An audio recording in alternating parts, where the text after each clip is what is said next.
Support comes from the Missouri Forest Products Association, providing more than 41,000 jobs in the production of wood pallets, railroad ties, white oak barrels, hardwood floors, and more. Details at choosewood.com.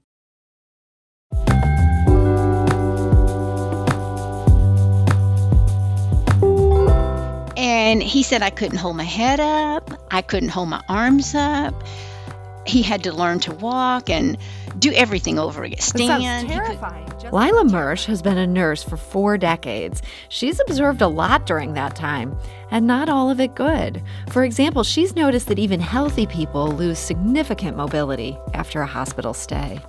But it wasn't until Lila decided to study the issue for her doctoral dissertation that she realized the full extent of this problem. It does not take long. And most of our body systems, with rest, they will heal. But it's not that way with the muscles.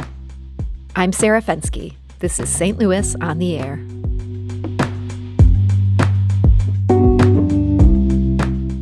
And before we move on, I want to remind you that the biggest source of St. Louis Public Radio's funding comes from listeners like you.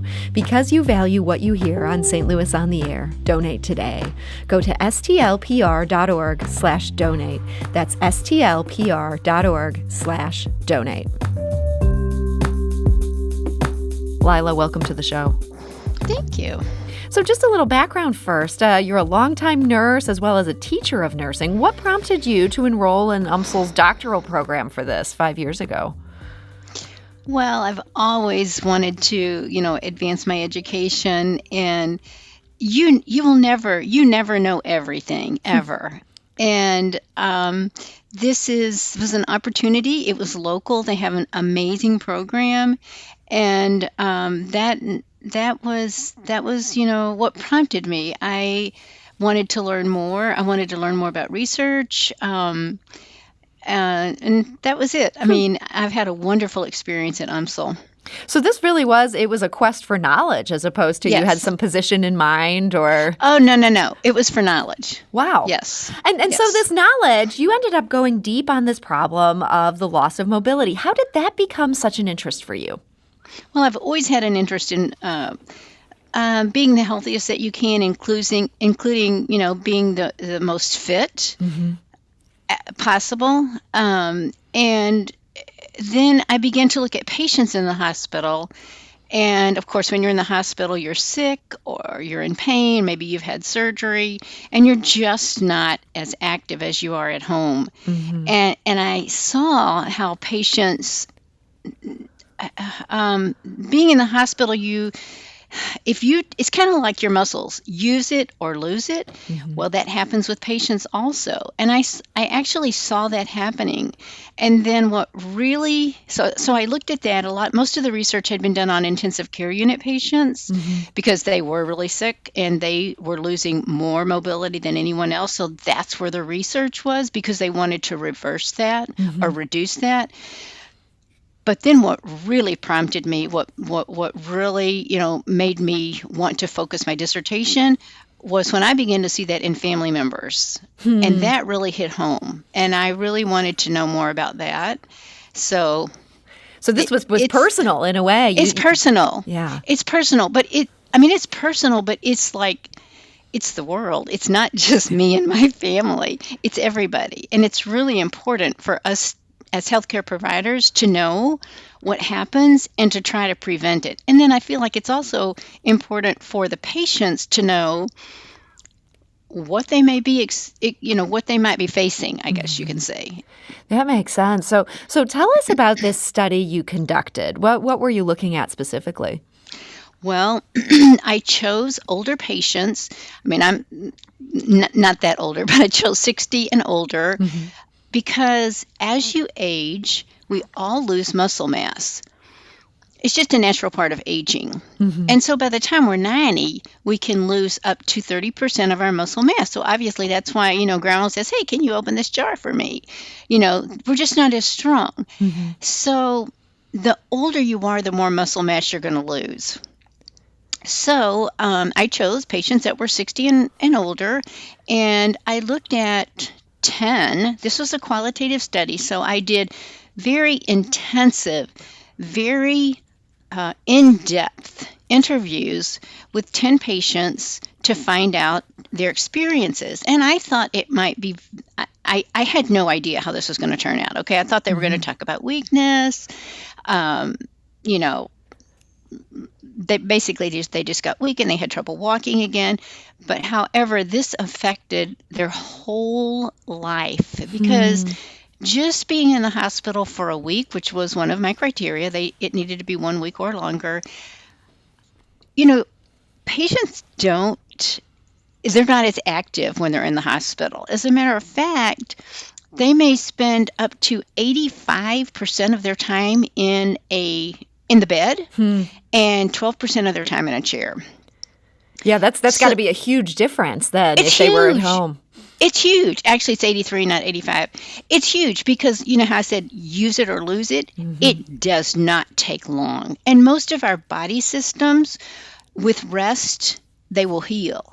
But it's not that way with the muscles. You know, you don't become strong like a bodybuilder by sitting on your couch looking at pictures of bodybuilders. You have to It's unfortunately true. I can attest to this personally. It doesn't work that way. we wish, but it doesn't work that way. And so as they lose this muscle mass from already aging and then not becoming as active, they have to work to get back. No, they're not going to be a bodybuilder probably, but just to get back to their normal, they have to work. But they can do it. You can do it. You just have to know it's going to take a little bit of time and you're going to need to go, you know, small steps, like set small goals. You mentioned that these 10 people that you talked to in this qualitative study, they had to be in the hospital at least a week. Is this happening as short as a week? If someone's just there for 7 days, they're already finding themselves in a hole they have to work out of? Yeah, I mean, it depends.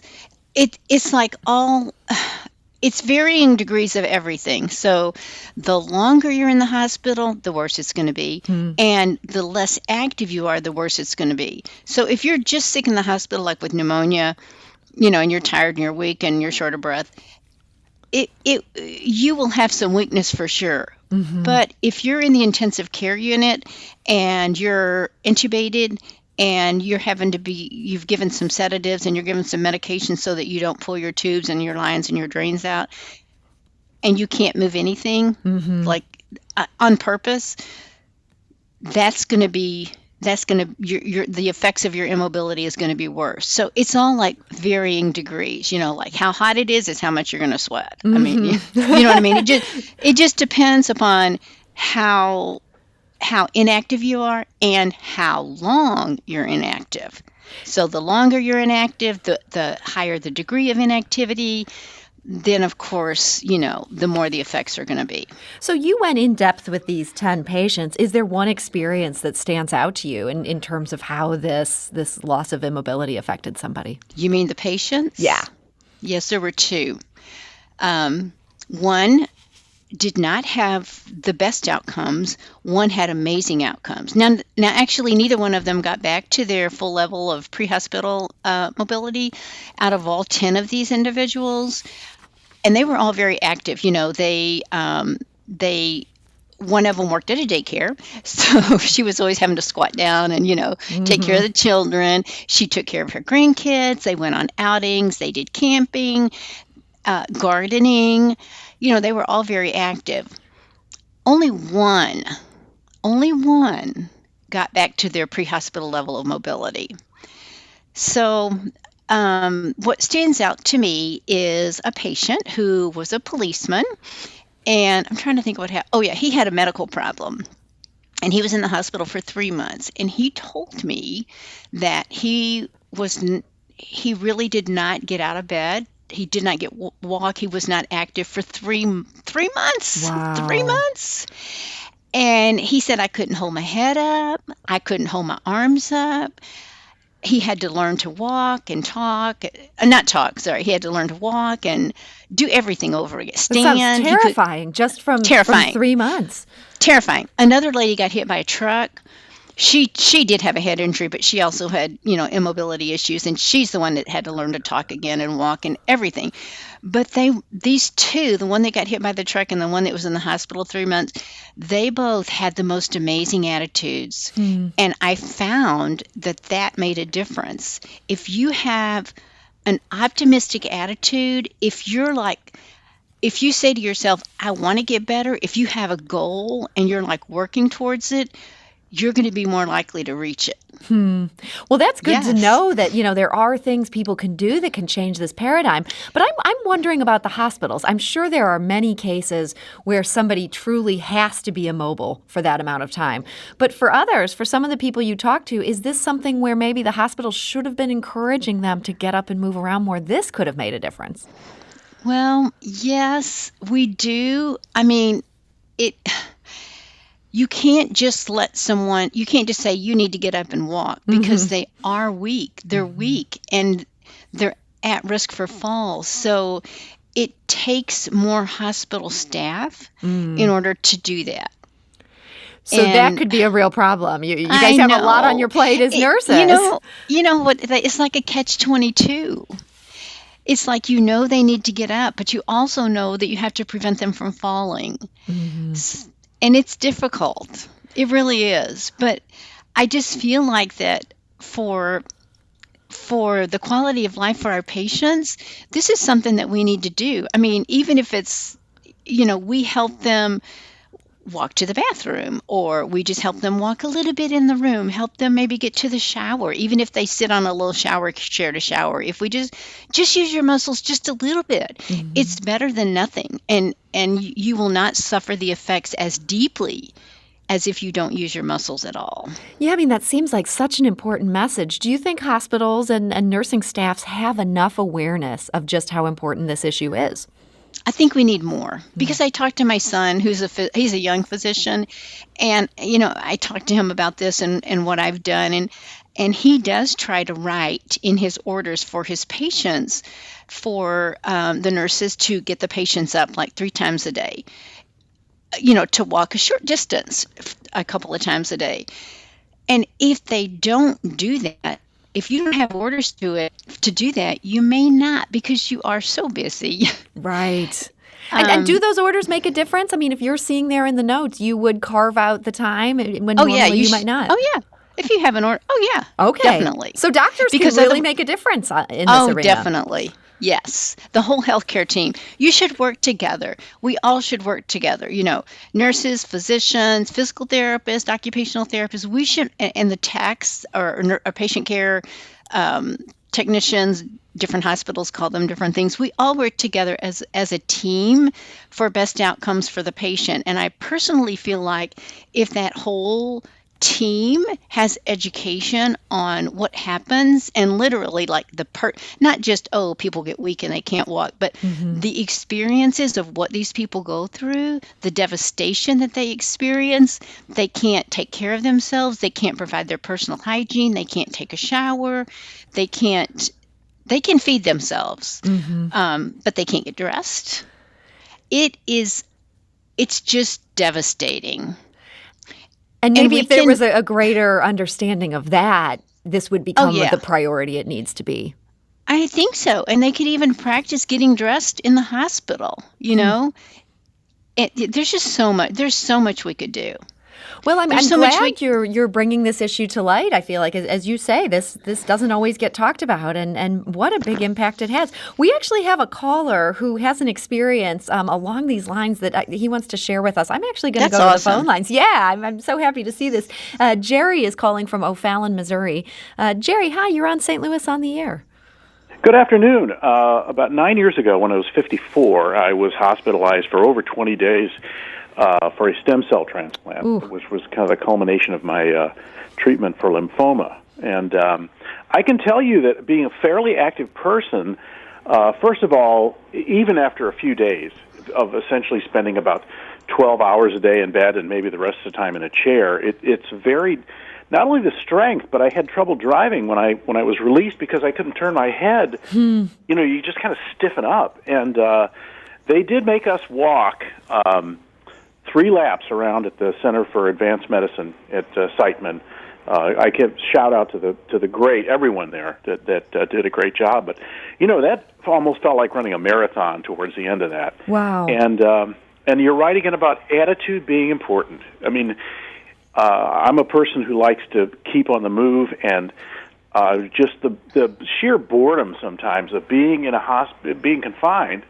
And I'm not much of a television watcher, so you really kind of have to look at it every day as if it's a new experience, and you are moving just one step ahead. I always say that walking is a series of coordinated falls.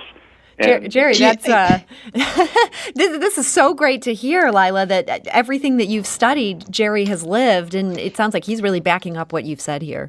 But that's so important. What he's saying is, I found anyway, and I think that Jerry is like validating that, is that once you try to start getting better, you have to it's kind of like baby steps, Mm-hmm. You have to do a little bit at a time, but each little bit adds to what you're doing, and you get better.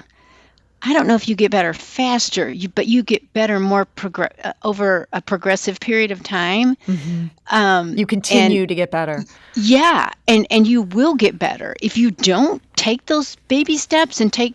Some days you might have a bad day and you might not do as well, right, Jerry? But you just do a little bit at a time, and it makes a difference.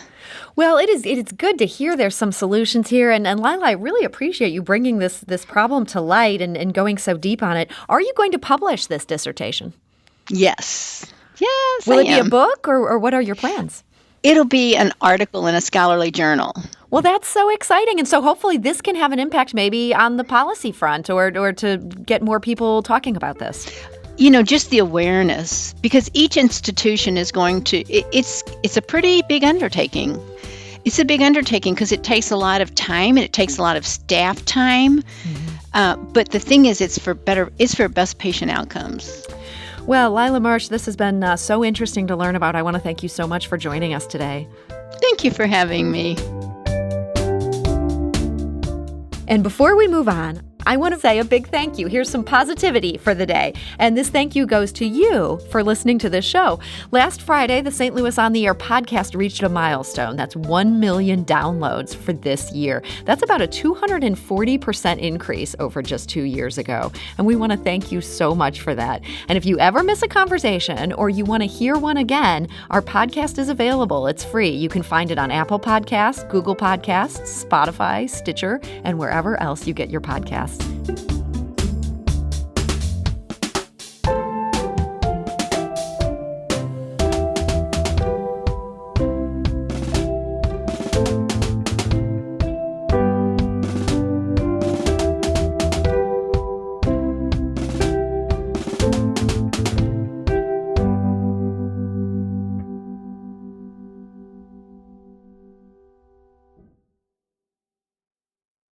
Support comes from the Missouri Forest Products Association, providing more than 41,000 jobs in the production of wood pallets, railroad ties, white oak barrels, hardwood floors, and more.